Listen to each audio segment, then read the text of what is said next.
सरकारी स्कूलों के बच्चों का शैक्षणिक स्तर सुधारने के लिए बच्चों की सहायता करने के लिए समाज सेवी अमित सैनी पोंकी ने आगे आकर बाबेन क्षेत्र के अनेक सरकारी स्कूलों के छात्र छात्राओं को गर्म जर्सियां व जूते वितरित किए। उन्होंने समाज सेवी संस्थाओं से भी आह्वान किया कि वह स्कूलों में पढ़ने वाले जरूरतमंद लोगों की सहायता के लिए आगे आए ताकि सुविधाओं के अभाव में कोई भी बच्चा अच्छी शिक्षा ग्रहण करने में पीछे न रहे। उन्होंने कहा कि मंगोली जाटन के सरकारी स्कूल ने बच्चों को उच्च शिक्षा देने में कोई कसर नहीं छोड़ी है, जिसके कारण स्कूल के बच्चों का परिणाम भी 90% से ऊपर रहता है। स्कूल के बच्चों ने डिफेंस व IIT में दाखिला लेकर स्कूल व क्षेत्र का नाम रोशन किया है। उन्होंने इस उपलब्धि के लिए स्कूल के स्टाफ और बच्चों को बधाई दी है। उन्होंने कहा कि आज सरकारी स्कूलों में अच्छे परिणाम न आने से सरकारी स्कूलों के प्रति लोगों में नकारात्मक मानसिकता पनपी है, जिसको फिर से बहाल करना होगा। इस अवसर पर बोलते हुए स्कूल के प्रिंसिपल रामपाल सिंह ने कहा कि आज सरकार प्राइवेट स्कूलों के मुकाबले सरकारी स्कूलों में ज्यादा सुविधाएं उपलब्ध करवा रही है, जिसका लाभ बच्चों को उठाना चाहिए। उन्होंने कहा कि यदि बच्चे, अभिभावक और समाज सेवी संस्थाएं संयुक्त प्रयास करें तो न केवल सरकारी स्कूलों में शिक्षा का स्तर उच्च स्तर पर होगा, बल्कि इससे लोगों की सरकारी स्कूलों के प्रति पनपी नकारात्मक सोच भी बदल जाएगी, जिसका उदाहरण मंगोली का सरकारी स्कूल है। अमित सैनी है। मैं आप ही की तरह एक साधारण परिवार से हूँ और मेरा जो स्टार्टिंग जो हुई है वो एक सरकारी स्कूल में से मेरे जीवन की शुरुआत हुई है, रामचंद्र माजरा के गवर्नमेंट स्कूल से। मेरे दादाजी के बारे में मैं आपको बताना चाहूँगा। मेरे दादाजी डॉक्टर नराता राम सैनी 1932 में उन्होंने डॉक्टरी की प्रैक्टिस की शुरू की और 1927 और 28 में उन्होंने बनारसी दास स्कूल अम्बाला कैंट से 10वीं की। उसके बाद मेरे फादर डॉक्टर कमल सैनी, उन्होंने 1966 के अंदर डॉक्टरी की प्रैक्टिस शुरू की। जलंधर से उन्होंने डिग्री की और आसपास के 70 से 80 गांव में फैमिली डॉक्टर।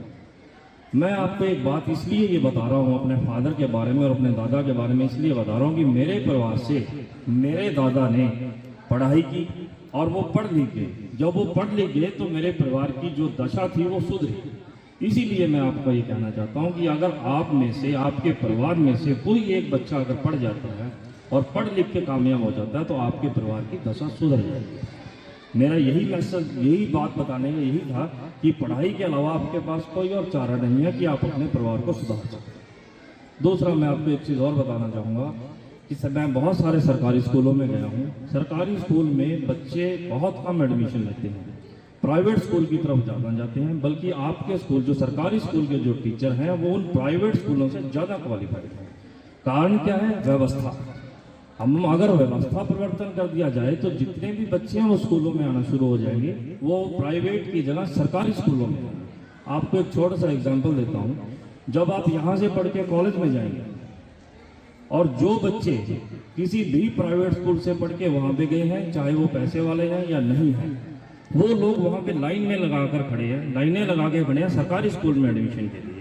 वजह क्या है? वजह सिर्फ यही है कि व्यवस्था परिवर्तन बहुत जरूरी है।